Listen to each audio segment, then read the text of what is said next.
They have treated thousands and touched even more. The healing edge continues with another extremely and extraordinary life. Hello, everyone, and thank you for being at the last of our series, that is The Healing Edge, a story behind the stethoscope. This is our last doctor whom we are interviewing, and it was our pleasure to have a wonderful event at our studio in Jasola, New Delhi, to make all the possible doctors to come at our own studio and define the journey of themselves. Thank you so much. And today, at our last podcast, we have Dr. Manisha Mandal. She is MD in community medicine and she belongs from UNDP. She is a public health leader and MD in the community medicine, currently working with UNDP on critical health interventions and development strategies. Hello, ma'am, and thank you so much for coming here and make your time available for us. Pleasure is all mine. Thank you. So as I was giving your introduction, in that I saw a word that is public health. Right. So how did you choose your career from being a doctor to switching towards the public health? Okay. Thank you for that question. I get it quite often.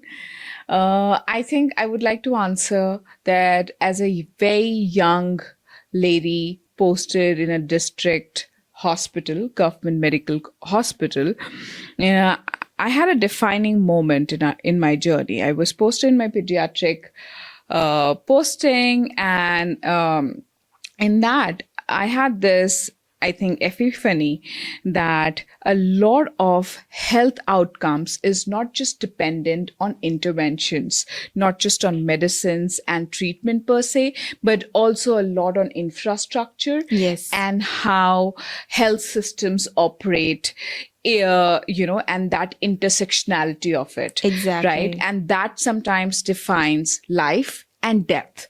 And in that defining moment, I decided that, yes, to be a practicing doctor would be absolutely, it was my calling ever since. It was, I wanted to serve and be of service, but but I wanted to do in a larger scale and have more impact. And I thought pursuing public health, which is community medicine, would be something that give me that agency to bring that change that I want to, without being grappled by, certain geopolitical, socioeconomic constructs and move I got ahead. your point. Yes. Yes. So, yes, I mean, and that is why I think public health chose to be a part of my journey. Yeah. How is public health different from the clinical practice in your view? Okay. A very common question, and not just that comes from medical fraternity, but also outside. First of all, clinical practice, we always associate healthcare and well-being being a hospital or something like a clinical setup, but it's actually more than that. I would take the reference of COVID-19, which actually taught us that it's not just an individual behavior, habit, or choices that affect his or her own choice, but also a larger community perspective. Exactly.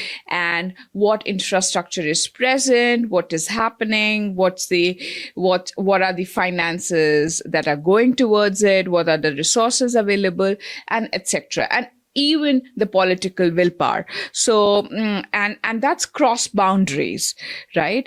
And that's what community medicine and public health caters to a larger healthcare and well-being of the community at large. Okay, after listening to all the things, now I feel like it's the best, you Yes. can say, the field for you to be in the public health.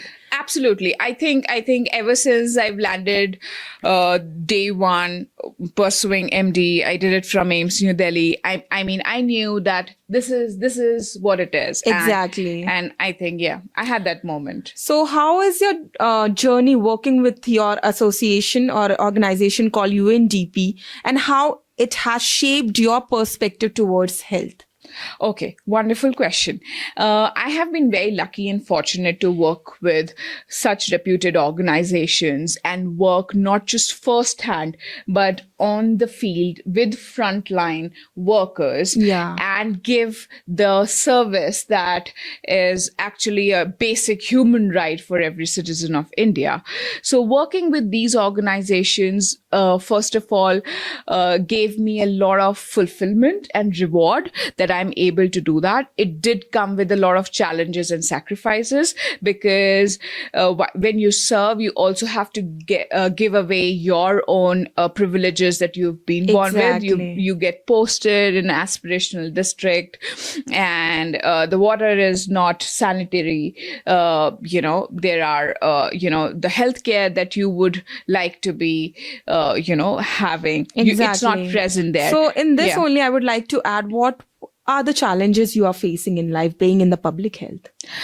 I would not call them challenges. I mean, I would call them a part of my journey. Okay. But yes, there are certain things that I have to deal with, and which includes being agile, being flexible, being up to date, and having a systems thinking. I mean, we generally tend to think very boxed approach to any problem, but to be sharp enough to think something out of the box that is happening. Exactly. And our health is not just a simple 2+2. It's a lot of factors that contribute towards it. Yes. And a lot of things needs to be fixed as well. A lot of things that you do, a lot of things that your government will do for you, and a lot of things community at large does. Exactly. So you are dealing with the public health things. So you must be getting a lot of stress. Yes. Because in every profession, there is stress. Yes. And when you deal with such kind of dynamic perspective of field, where a lot of different kind of community, culture, people, gender, Agreed. whatever you can say vocabulary I have in my mind, I'm just saying it.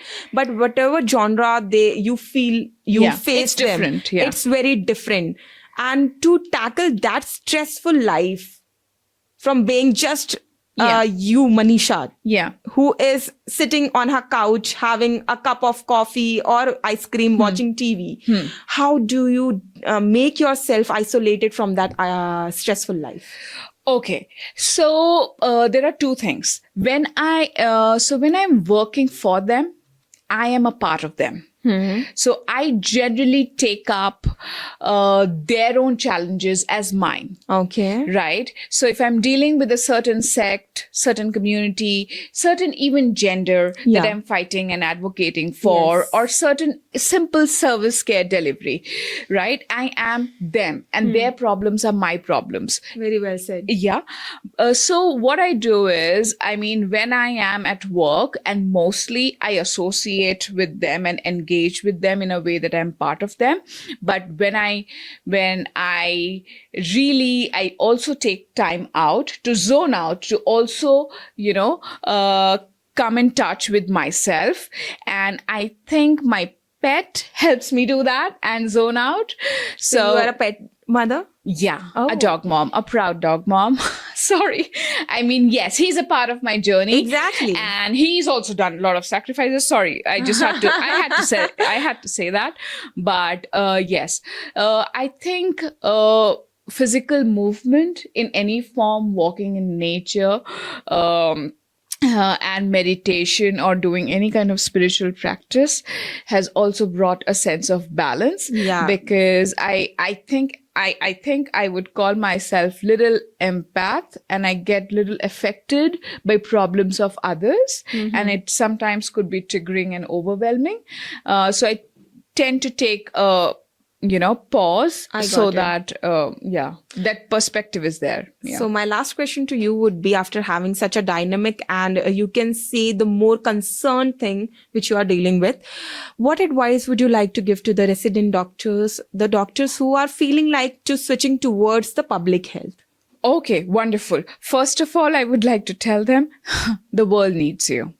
The world needs more passionate public health professionals who can bring a change. Yes, definitely. Yeah.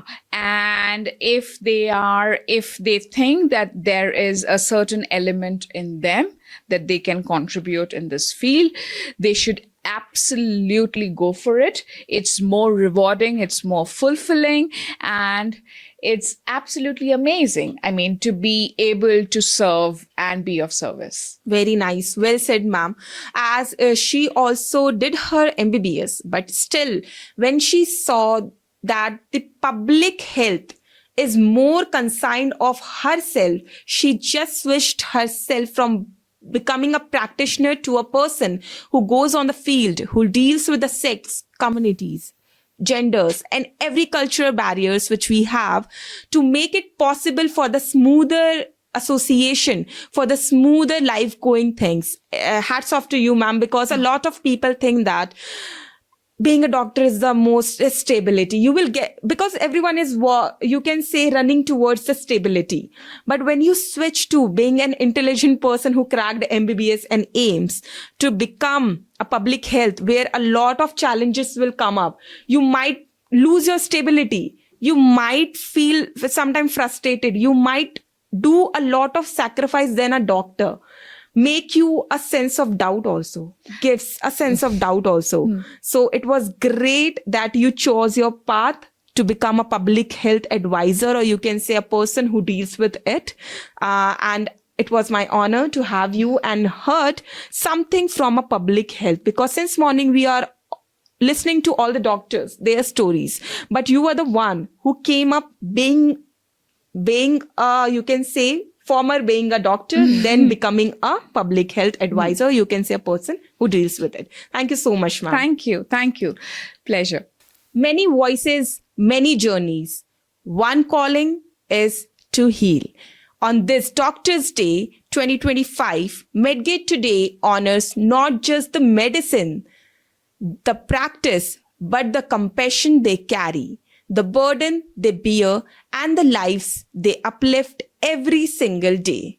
Behind every stethoscope, there is a story worth hearing, and today you heard some of them. This has been The Healing Edge, the story behind the stethoscope, presented by Medgate Today TV Digital. Until next time, stay inspired, stay healthy, and never forget the human behind the healing. Thank you so much for being the part of our series since morning. And it's our pleasure to have you as our audience. Thank you so much, and see you in next year.